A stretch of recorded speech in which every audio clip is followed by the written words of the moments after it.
رايك يا استاذ سيد في نظام الطيبات؟ والله يا محمد ياسين، هو بجد انا بعد دكتور ضياء العوضي انا كنت متابعه من زمان، بس ما اقتنعتش الا بعد الوفاه بصراحه يعني.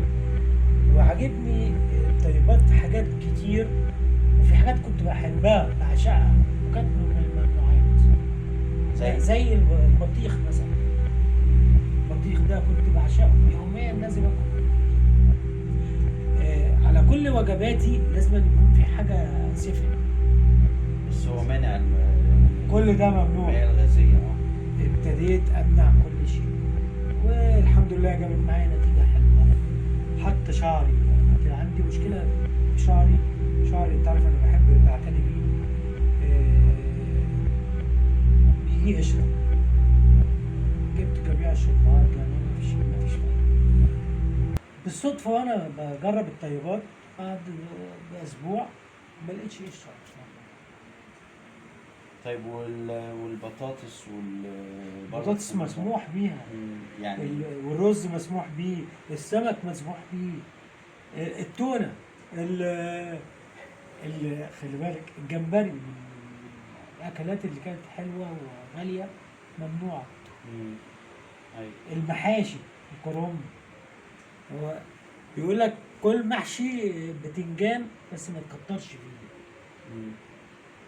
طب والعصاير؟ العصاير مسموح بيها جميع اشكالها.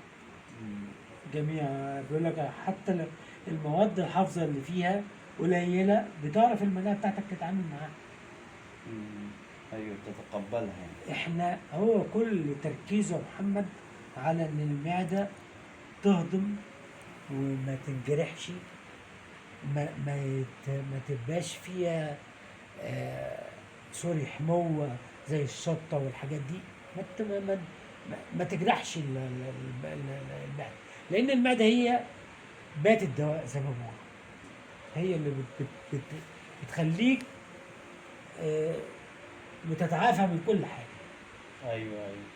طيب والتمر حاجة جميلة برضه في نظام الطيبات يا استاذ سيد. التمر ده اساسي، التمر والعسل اساسي، النشويات الرز والبطاطس اساسي، الاسماك.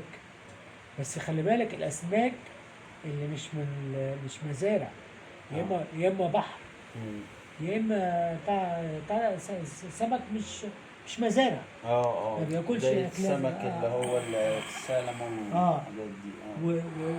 وموضوع الفراخ ده انا من زمان مش مقتنع بان الفرخه بعد 40 يوم تبقى تكبر 3 كيلو. ايه الكلام ده؟ ايوه، ما هو قال لك بتاخد منشطات لا وحقن. لا لا لا لا لا. البيض والفراخ دي خلاص ده من الممنوعات. من الممنوعات الاساسيه. الدقيق بجميع اشكاله ممنوعات برضه. البيتزا والبتاع ده، كل ما هو في دقيق ممنوعات. انا ضد الممنوعات. انا مع الطيبات.